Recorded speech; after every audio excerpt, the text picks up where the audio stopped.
শ্রী সচি নন্দন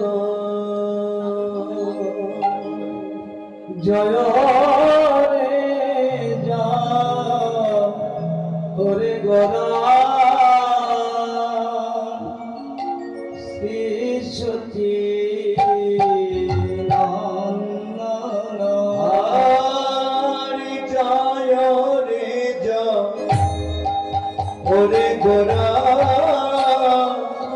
শ্রী সচি নন্দন জয় রে গোরা শ্রী সচি নন্দন কীর্তন নাটন শোভা কীর্তন নট শোভা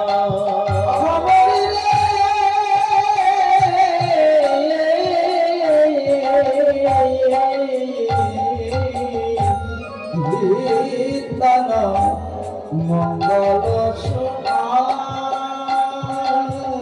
হরি জয় রে জয় রে গোরা জয় রে জয় রে গোরা হরি সচি মায়ের দুলালিয়া জয় রে গোরা সচির নন্দন গোরা জয় রে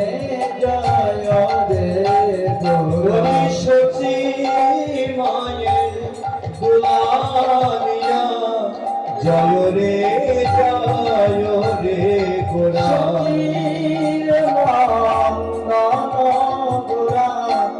জয় রে গোরা হরি ভক্ত গণে শ্রিত চূড়া জয় রে গোরা ভক্ত গণে শ্রিত চূড়া জয় রে গোরা একবারে গোরা চাঁদে জয় দাও গো একেবারে গোরা চাঁদে জয় দাও গো এই কীর্তন অধিবাসে গোরা চাঁদে জয় দাও গো এই কীর্তন অধিবাসে জয় দিলে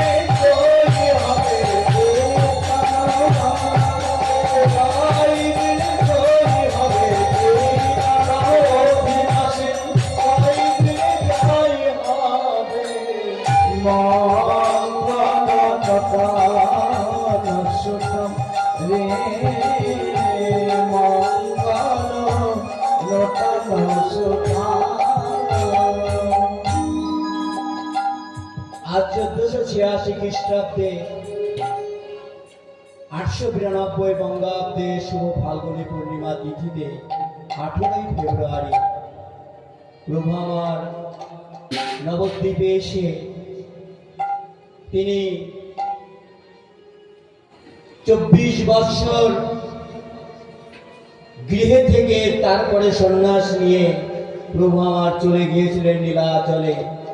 কিন্তু শ্রীরাম শান্তিপুরে এসে তিনি এই কলিহত জীবের জন্য তিন প্রভু একত্রিত হয়ে শ্রীরাম শান্তিপুরে বাবলায় পূর্ণ ধাম সুরধনির তটে তিন প্রভু নিত্যানন্দ প্রভু এবং অদ্বৈত আচার্য এবং মহাপ্রভু তিন প্রভু একত্রিত হয়ে স্থির করেছিলেন এই হরিনাম মহাযজ্ঞ করবার জন্য। এই শ্রীরাম শান্তিপুরে প্রথম হরিনাম যজ্ঞ করেছিলেন বাবলায়, পূর্ণ বাবলায়। তিনি সমস্ত ভক্তগণকে সঙ্গে নিয়ে বহু দূর দূরান্ত থেকে বৈষ্ণবগণকে নিমন্ত্রিত করেছিলেন। সেই মহা হরিনাম যজ্ঞে উপস্থিত ছিলেন নামাচার্য হরিদাস ঠাকুর, তিনি কৈলাসপতি ভোলানাথ, তিনি অদ্বৈতাচার্য। নামাচার্য হরিদাস ঠাকুর, তিনি হচ্ছিলেন পূর্বজন্মে প্রজাপতি ব্রহ্মা। এবং শ্রীকৃষ্ণ শ্রীমতী রাধানাথ ঠাকুরানী, তিনি হচ্ছেন স্বয়ং গৌরহরি। বলরাম, তিনি হচ্ছেন নিত্যানন্দ। এইভাবে ব্রজে যারা ছিলেন, এই নদিয়ায় তারা এসে ধুমধাম করে মহাযজ্ঞের সূচনা করেছিলেন শ্রীধাম শান্তিপুরে, পুরনো বাবলায়। তাই প্রভু আমার এই অধিবাস কীর্তন করেছিলেন।